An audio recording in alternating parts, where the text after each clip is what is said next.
Ô, tay kia này năm 2019 này nghe hay chứ. Wow, phim hò nhau ấy.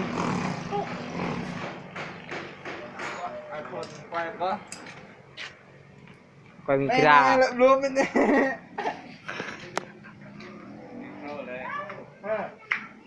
Mình giúp cái người đi. cái chui như này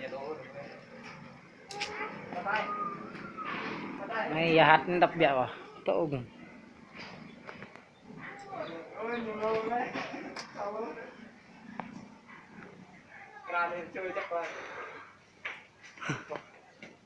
coi như thu mua ra ngàn đấy Vợ chồng mà Hoàng ấy dạo ngày đuổi lại vì vấn đề vùng tai thế này vùng sai thì đuổi vấn đề này glock nhà trong bên kia này tên này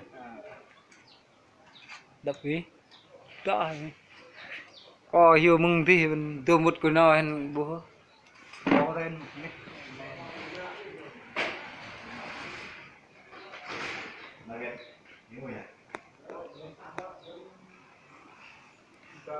phê anh chơi sạc như đó ôi da green rồi một lần cái nó riêng con nó anh bảo